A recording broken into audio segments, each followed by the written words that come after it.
Läheme nüüd missiooni telki, kus õpetaja Robert Pundar on juba alustanud piiblitundi. Kõige tähtsam kristlase tunnus. Noormees luges ette õige õpetus, laitmatu eluviis, eks ju, kõik sellised asjad. Peapiiskop Kuno peale muudkui noogutas, jah, kõik on õige. Aga lõpus ütles, et vaadake, noor härra, te olete ära unustanud ühe väga tähtsa asja, see on rõõm. Kristlase üks tähtsamaid tunnuseid on rõõm. Ja mulle tundub, et väga tihti me võime teha väga head jumalariigi tööd, kuulutada sõna, näha vaeva. Ja kui meil ei ole rõõmu, me teeme seda kõik tühjaks. Me teeme seda tihti mõttetult, see läheb kõik luhta, kui selles töös ei ole rõõmu. Ja ma arvan, et väga tihti inimesed näevad väga selgelt ära, kas see, mida me kuulutame ja teeme, kas see pakub meile endale rõõmu. Ja kas me jagame seda rõõmuga teistele või see on üks lisakoorem muudele elukoormatele juurde, miks peaks keegi seda soovima? Aga apostel Paulus ütleb Filippi kirja 4. peatükis salmis 4, olge ikka rõõmsad, taas ma ütlen teile, olge rõõmsad issandas. Ja ühest küljest me loeme seda ja Paulus justkui ütleb seda, aga tegelikult ta käseb seda. See on käsk, olge rõõmsad, seda võiks hüüumärgiga panna, te peate olema rõõmsad. Sest me kipume arvama, et rõõm, see tuleb ju iseenesest. Et kui me teeme tööd ja kui on inimesi ja kõike, et siis tuleb rõõm justkui iseenesest kaasa. Teate, ei tule. Ma seda võin nagu julgelt öelda, et rõõm iseenesest ei tule. Ja mulle kunagi väga meeldis Tiit Hämäläinen, kes peaks ka täna siin olema. Temalt on üks tsitaat, mis mul jääb elu lõpuni meelde. Ta ütles, et kas te teate, mis on ainuke asi, mis tekib iseenesest? Tolm. Ainult tolm tekib iseenesest, mitte muud, mitte midagi, see elus ei teki iseenesest. Ja üldiselt see, mis kergelt tuleb, see ka kergelt läheb. Rõõm on midagi, mille nimel me peame vaevama, mida me peame taotlema, mille poole püüdlema. Et see ei ole midagi, mis kuidagi, paratamatult me oleme rõõmsad. Ei, rõõmu tuleb taodelda Jumalalt. Ja tänase piiblitunni üks selline eesmärk ja mõte võib oleks, et kuidas me taotleme seda rõõmu, kust kohast me võiksime leida seda rõõmu, mis tuleb issandast. No kõigepealt, number 1, me saame taotleda rõõmu palve läbi. Jeesus ütleb Johannese evangeeliumi 16. peatükis 24. salmis, tänini ei ole te midagi palunud minu nimel. Paluge ja te saate, et teie rõõm oleks täielik. Paluge te saate ja rõõm saab täielikuks palve läbi. Jeesuse nimel, tema kaudu, sest temas on tulnud Jumala arm meie ligi, kus Jumal ei ole meie jaoks enam varjatud, vihane Jumal, kes nõuab meilt, vaid läbi Jeesuse Jumal pakub meile, annab meile. Ja Jeesus on rõõmu allikas. Ning me teame ka seda, et palve on just see, mis ühendab meid Jumalaga. Ja ehkki Jeesus ka siin ütleb muidugi paluge ja te saate ja me saamegi, aga vahel mulle tundub, et see saamine, vaata kui meie mõtleme, et mida me saame, siis eelkõige me mõtleme ju materiaalsetele asjadele. Kas pole nii? Kui keegi ütleb, et sa saad selle, siis ma saan midagi, mida ma saan kasutada ja nii. Aga ma olen mõelnud palvest, et võib-olla palve ei ole ju eelkõige, et mida me tahame Jumalalt saada, vaid palve on üks uks, mille kaudu me laseme tegelikult selle rõõmu siia maailma. Me ei peaks mitte palvetama, sest meil on vaja seda ja toda ja me tahame seda ja toda, me oleme ära teeninud selle ja tolle. Me oleme kirikus käinud, me oleme nii palju palvetanud, tublid inimesed, nüüd me oleme midagi ära teeninud. Ei, palve on uks, mille kaudu Jumala rõõm tuleb siia maailma. Ja palve mõjutab seda maailma ning muudab seda. Me just enne ühe-kahe ametivennaga arutasime seda, et ma ise olen kogenud töös koguduse vaimulikuna. Ma räägin mingi inimesega, ma küsin, kuidas sa jõudsid kirikusse. Ja lõpuks me jõuame väga tihti tagasi selleni, et kuskil oli keegi usklik vanaema, kes palvetas. Inimene ütleb, et mul on kuskil see mälupilt, et vanaema palvetas või vanaisa palvetas. Ja kas me mõistame, kui suur mõju sellel on? Keegi kunagi ammu on palvetanud. Ja sama suur tragöödia on see, et kui me võtame inimesed ja eriti nüüd piiblitund on noortele suunatud, aga keegi ei pea ära minema, et võib rahulikult kuulata, et kui me mõtleme noorte inimeste peale, ma olen mõelnud, üks suurimaid tragöödiad on see, et keegi ei palveta nende noorte inimestest. Neil ei ole ühtki kristlasest sõpra, neil ei ole enam neid usklikke vanaemasid tihti. See põlvkond on läinud. Mitte keegi ei palveta nende eest. Hea on, kui meie ümber on palvetavad inimesed. Ma lugesin kunagi ühte lugu ühest ka usklikust vanamemmest, kes elas maal, aga üks hetk ta pidas talu, aga ta jäi liiga nõrgaks ja ta toodi linna korterisse elama. No teate, iga inimene, kes on terve elu maal elanud, järsku tuuakse ta linna korterisse, ta on tavaliselt šokis. Ja see vanamemm, ta jäi järjest põduramaks ja lõpuks tal ei olnud mitte midagi teha, ta palvetas. Ja ega ta oma sõnadega palvetas ka, aga tal oli palveraamat. Ta lihtsalt luges seda palveraamatut. Ja ta elas oma lapse juures seal korteris. Ja üks hetk see vanamemm suri ära, kutsuti siit ajast igavikku ja siis matustel see lapselaps rääkis vaimulikuga ja ütles, teate, vanaema ei teinud mitte midagi. Ta oli seal voodis, peamiselt ainult palvetas, aga kui tema oli seal, kõik läks kuidagi nii hästi. Mul läks tööl väga hästi, mul olid abikaasaga suhted korras, kõiges oli nagu mingisugune rahu ja hingamine sees, aga nüüd see on kadunud. Ja vaimulik ütles, see on väga lihtne, te olite kogu aeg inimesega koos, kes palvetas. Nüüd te peate ise seda tegema hakkama. Et nüüd te peate ise seda tegema, enam teil ei ole kedagi teie ümber, kes palvetab. Palve on see uks, veel kord, mille kaudu me laseme Jumala siia maailma, mille kaudu tuleb see rõõm meie ellu, aga tuleb teiste ellu. Ja mõnikord, kui meie, ehk meil ei ole alati mitte palvetamise tuju ja kui hea või nüüd on taevas avatud, palvetan. Mõnikord teate, me lihtsalt rutiinist palvetame. Mõnikord nii, et ma palvetas, ma olen seda oluliseks, aga mul ei ole üldse seda tunnet. Mul ei ole tunnet, et Jumala õnnistus oleks praegu minuga, et kõik läheks elus korda, me palvetame ja see meie palve võib tulla õnnistuseks hoopis kellelegi teisele. Ja see on tõepoolest tragöödia, et vähe on neid meie ümber, vähe neid, kes meie eest palvetavad.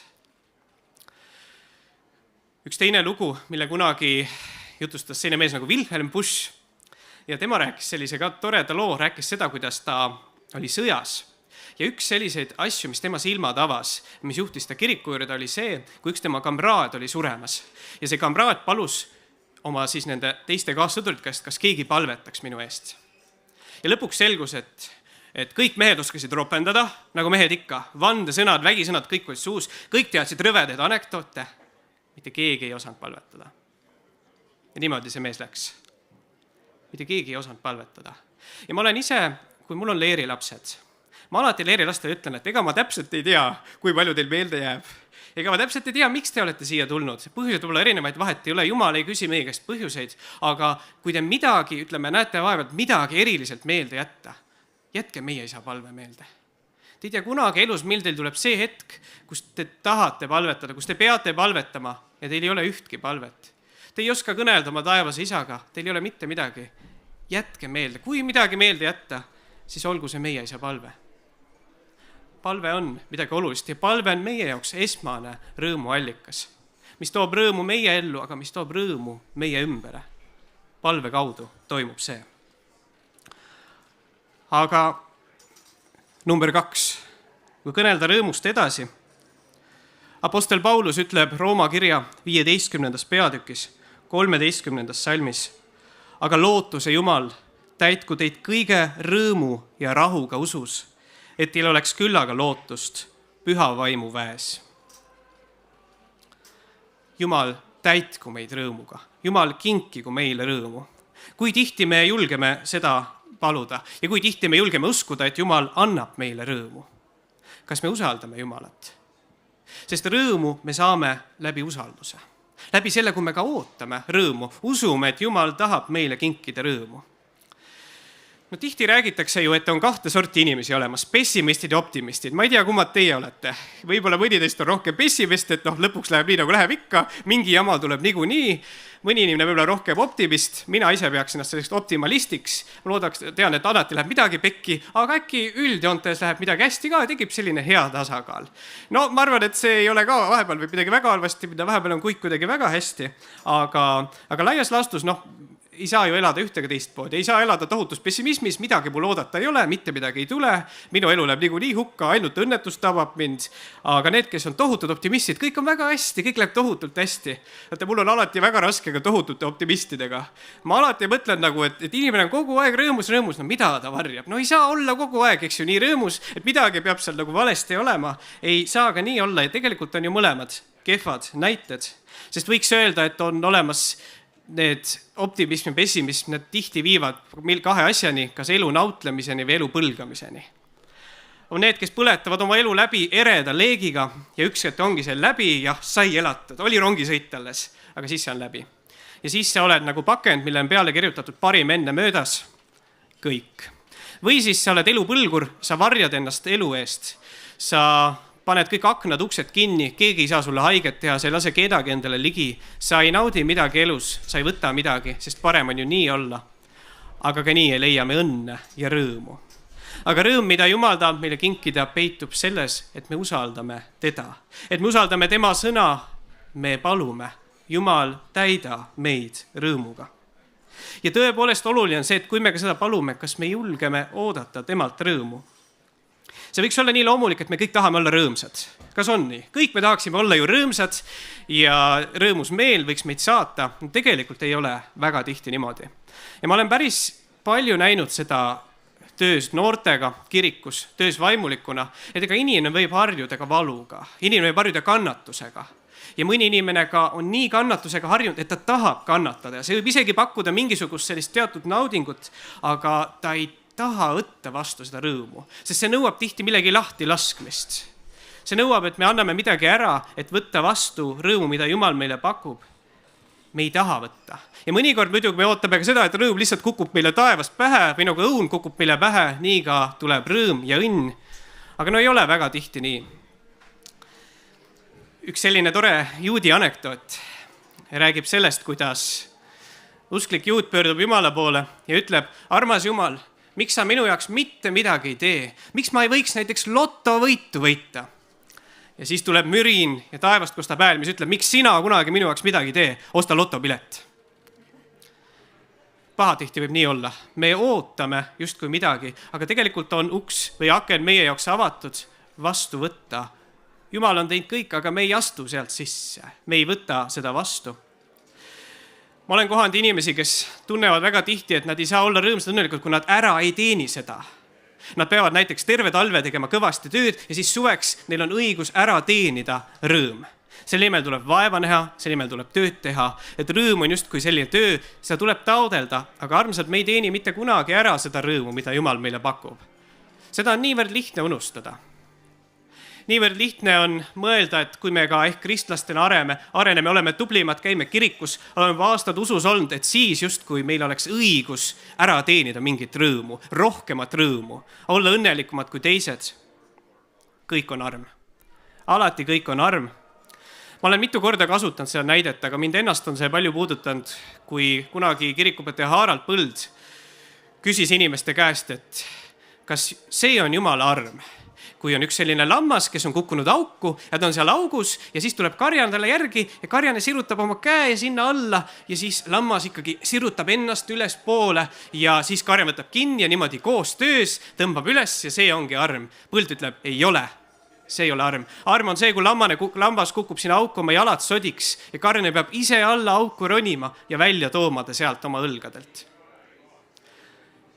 Me väga tihti, kui me oleme kristlased kauem olnud, me kipume seda armutemaatikat unustama. Mõtleme, et arm on ju neile, kes ei ole päästetud, kes ei ole ristitud, kes ei ole lunastatud, aga meie oleme ju nüüd piisavalt tublid ja teate, mis Jumal siis teeb meiega? Tavaliselt paneb ta meile jala ette, nii et me kukume sellisesse poriloiku ja meie ilusad riided, valged riided, mis meil on ju, mille me oleme ära teeninud, need kõik saavad mustaks, räpaseks, me oleme läbi vettinud. Ja siis me mõistame, et me vajame armu täpselt samamoodi. Ja ka rõõm on puhtalt kingitus meile, mida Jumal meile annab. Mõnele annab ta ühtemoodi, mõnele annab teistmoodi. Jumala mõtted on suuremad kui meie mõtted. Meie osa on vastu võtta. Aga kas me võtame selle vastu? Kui Jumal ka annab meile selle rõõmu mingil kujul, kas me julgeme seda vastu võtta? Kas me julgeme tänada selle eest? Vahel see rõõm on väikestes asjades ja neid me ei pruugigi panna tähele. Me tihti teeme nii palju takistusi. Me ei suuda usaldada Jumalat ja ei suuda vastu võtta seda, mida tema meile annab.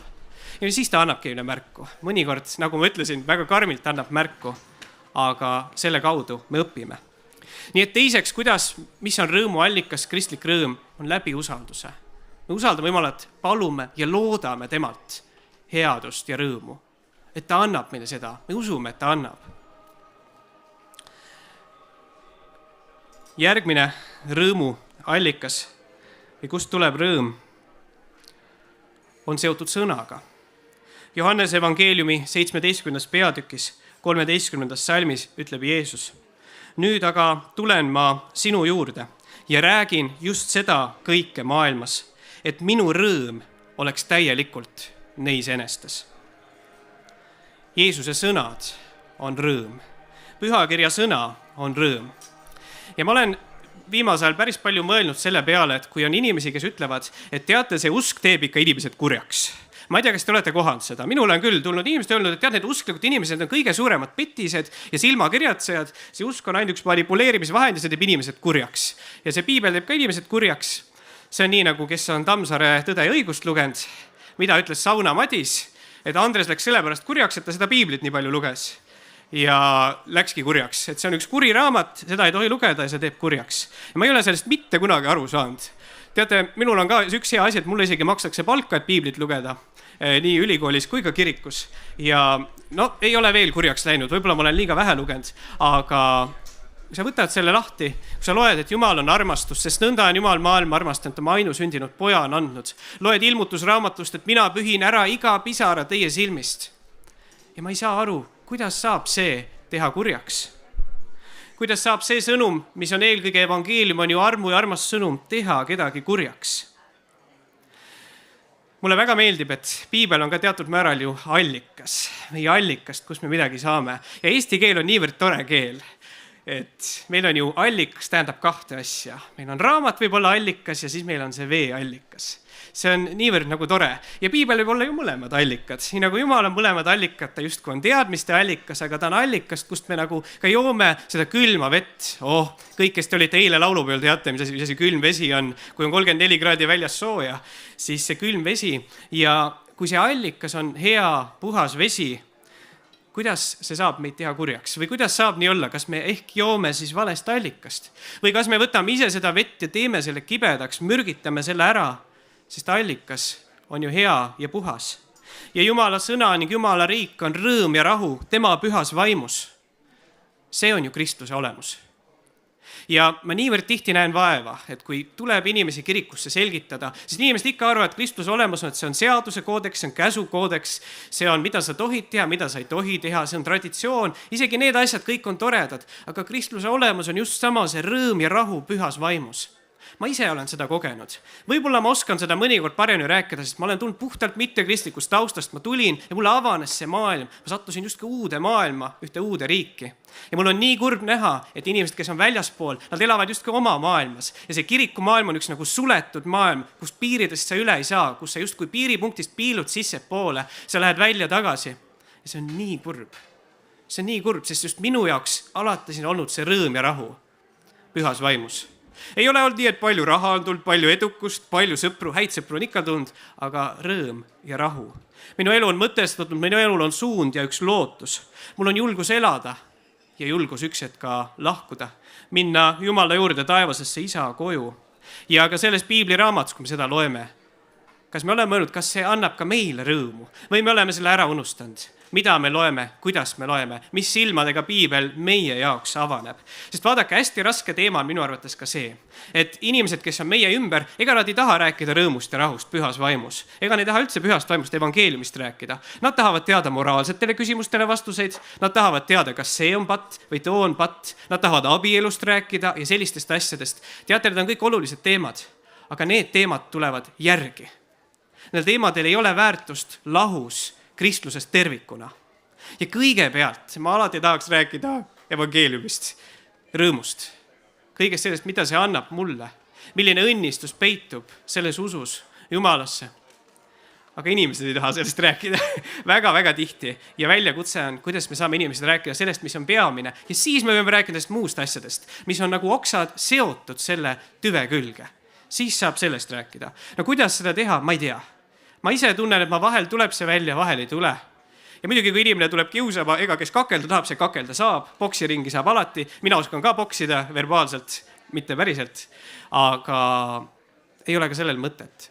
Kuidas jõuda selleni, et Jumala sõna on rõõm, et Jumal kingib meile rõõmu, et selles sõnas peitub elu suure algustähega siin ja kunagi igavesti.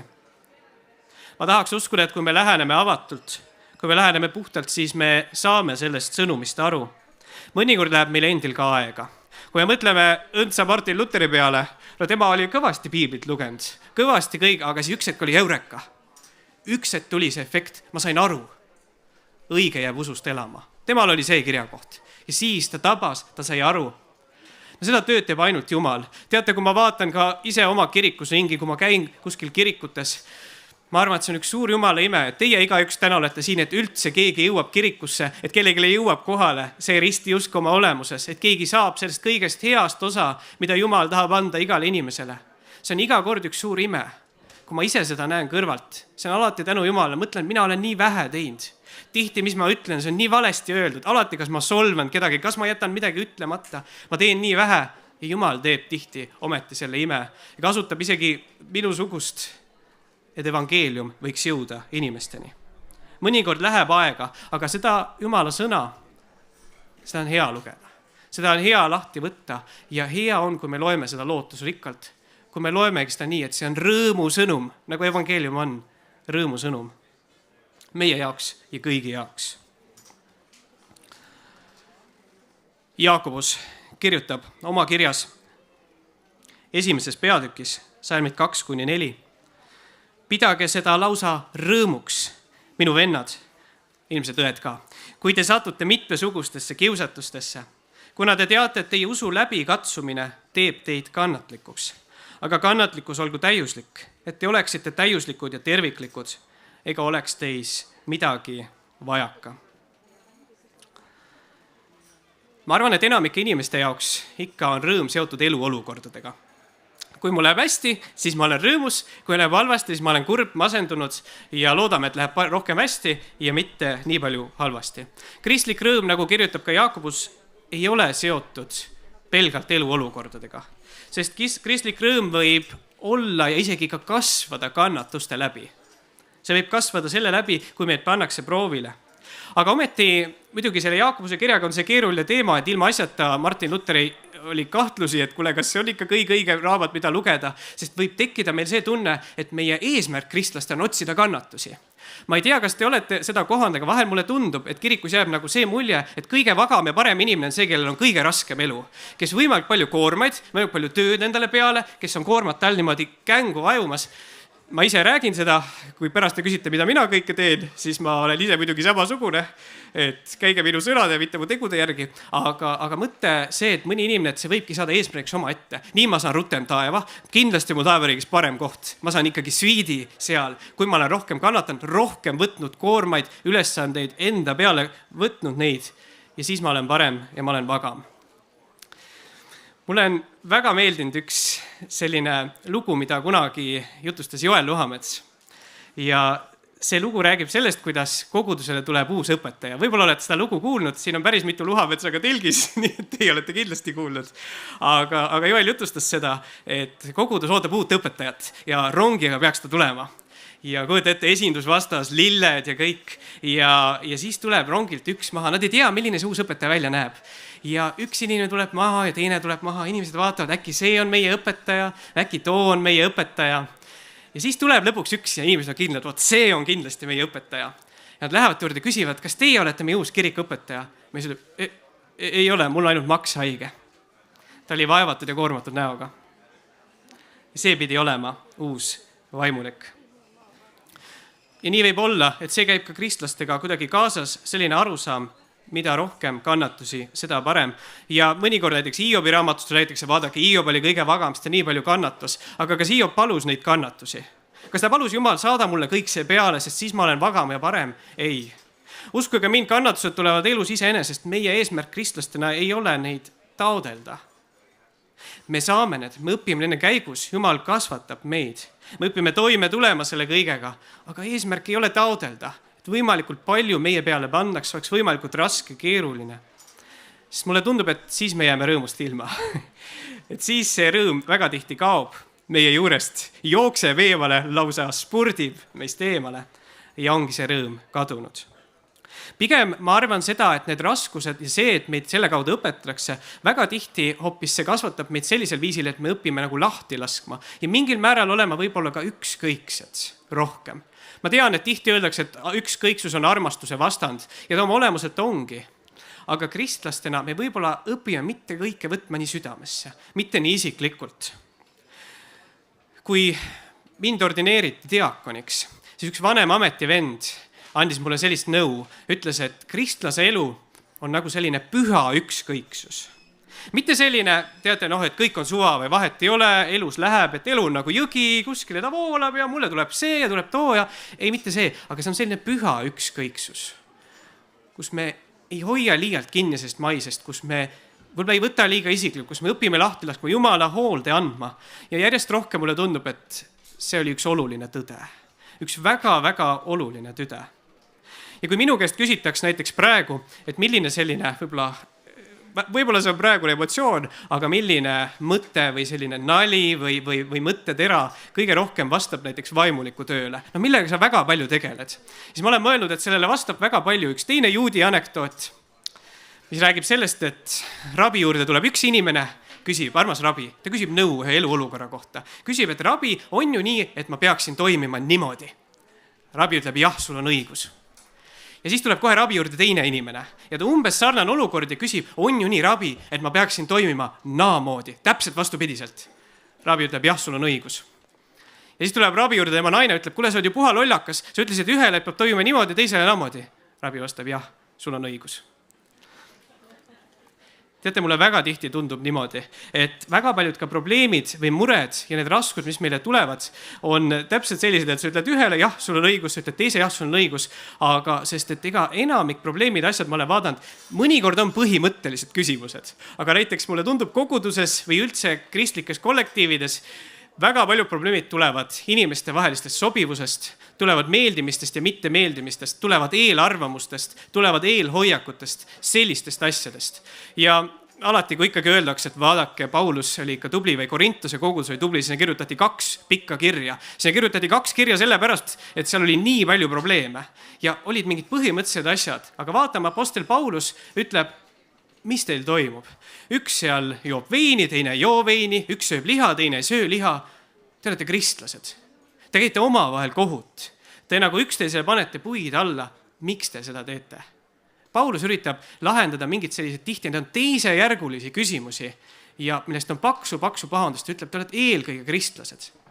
See, kellel võimalik ära saada teist venda kiusatusse, ära mõista teiste üle kohut. Ma ei tea, kas te olete minuga nõus, mulle laiasas tundub, väga paljud probleemid on inimeste vahelised probleemid. Need ei ole piibliõpetuse probleemid, need ei ole tihti teoloogilised küsimused, need on inimeste vahelised teemad. Ja vahel mulle tundub niimoodi, et lõpuks, kui see kõik läbi saab, siis inimesed vaatavad üksteisele otsa, kui nad suudavad vaadata. Kui ei ole nii palju üksteisele haiget tehtud, et ei suudeta rääkida, lihtsalt peab rahus, üksteisest lahus elama, siis mõeldakse, et oli seda kõike vaja. See on nii nagu minu üks lemmikkirjanik on Fjodor Dostojevski. Dostojevskil on üks selline raamat nagu Alandatud ja solvatud. Ja selles raamatus, seal on peategelane, kelle nime ei öelda, kes on nagu kirjanik ise, tema prototüüp. Ja ta on seal armunud ühte Natašasse, aga see Nataša, teate, ta on selline heatahtlik inimene, kes tahab kõiki aidata, kõiki päästa. Nataša jookseb hoopis minema ühe kergemeelse mehega ja siis toijatab maha, tuleb jälle tagasi, jätab maha, tuleb tagasi, tuleb igasugust jama, häda, viletsust. Ja lõpuks see Nataša saab ikka selle peategelasega jälle kokku ja ütleb, Jumaluke, ma olen ju aasta aega sinu elu ära rikkunud. Mõtle, kui õnnelikud me oleksime võinud olla. Ja tihti mulle tundubki nii, mõtle, kui õnnelikud me oleksime võinud olla. Aga mõtleme ka tihti, kui palju me oleks Jumala riigis suutnud korda saata, kui palju oleks saanud ära teha, kui palju aega on läinud mingitele raskustele, tihti koormatele, mille me oleme ise enda peale võtnud, tihti probleemidele, mis tulevad meeldimistest, mittemeeldimistest. Aga üldiselt on nii, et mis ei tapa, need teeb muidugi invaliidiks ka, aga teeb äkki tugevamaks ka.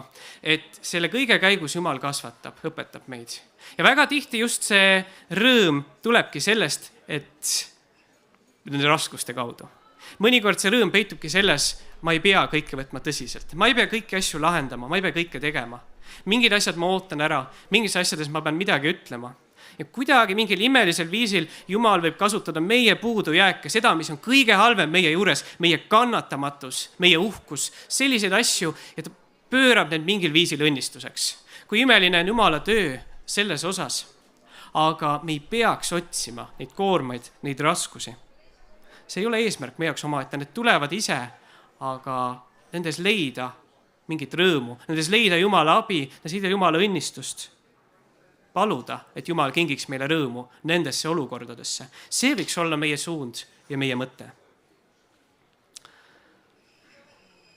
Apostel Paulus kirjutab esimeses kirjas Thessaloniklastele 5. peatükis 16. salm kõigest 2 sõna. Olge rõõmsad. 2 sõna. Ja siin muidugi on neid, kes on natuke targemad piibliteadlased, kui mina ennast piibliteadlaseks ei pea, aga Thessalonika kiri on väidetavalt ikkagi üks Pauluse vanemaid kirju ja olge rõõmsad. Sellist 2 asja. Aga võiks ka öelda nii, et see on käsk, aga otsustage olla rõõmsad. Võiks olla üks Pauluse mõte. Kas me otsustame olla rõõmsad? Sest see on ju meie otsus. Sest vaadake kõik, mis puudutab Jumalat, mis puudutab ka armastust, ega kedagi ei saa peksta rõõmsaks. Ei saa, ole rõõmus, ole rõõmus, ole rõõmus, ole rõõmus. Miks sa rõõmus ei ole? Sa ole rõõmus, sa ole rõõmus. Ma ei saa teile öelda, olge rõõmsad. See ei ole midagi, mida keegi saab kuidagi sundida sind. No, me teame, et on selline keep smiling olemas ja mingid inimesed võib-olla ka teatud määral sunnivad ennast kogu aeg rõõmsad olema, aga see tuleb mingisugusest elu loomulikkusest, aga see on meie otsus. Nii nagu armastus on meie otsus, nii nagu Jumal ise. See on ju üks kõige suuremad eksiarvamusi, et vaata, kristlased on sellised, kes jätta inimesi rahule ja suruvad seda Jumalat peale. Järelikult see Jumal peab ka olema mingi türann, murrab mul kodu uksest teate sisse, postkastist igalt poolt, kõik pilud tuleb kinni toppida, et Jumal sisse ei saaks. Jumal ei tee kunagi niimoodi. Jumal ei suru ennast peale. Ta ei võta meie kõrist kinni, ütle usu mind. Ei. Jumal mõnikord ootab, on kannatlik, näeb, kuidas me teeme vigu ja kutsub meid enda juurde, aga ta jätab meile selle vabaduse. Nii et rõõm saab olla meie otsus. Me saame otsustada, et me oleme rõõmsad, et me tunneme rõõmu sellest.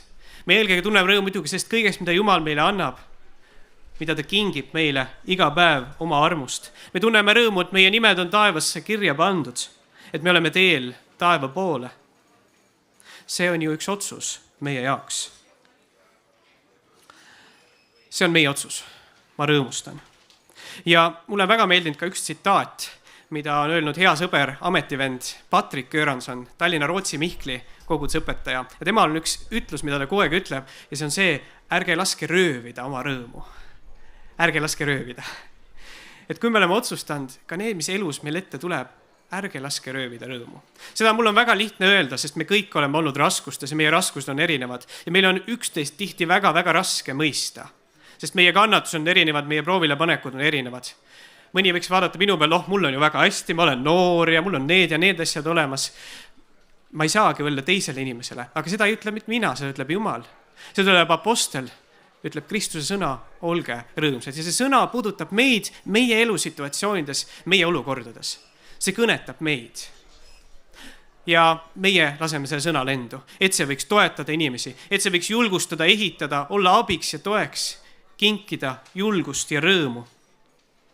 Aga ärge laskem seda rõõmu endilt ära röövida. Jeesus ütleb, ta on iga päev meie juures. Apostel ütleb, olge rõõmsad. Jumal on see allikas, millest me võime ammutada. Allikas, mis ei saa kunagi tühjaks, kus on see hea jahutav vesi, mis kingib meie ellu rõõmu, mis alati jääb meie jaoks. See on evangeelium, see on seesama rõõm ja rahu pühas vaimus, mis on Jumala riik, mis on Jumal ise, mida me saame juba selles elus vastu võtta ja ükskord ka igaveses elus.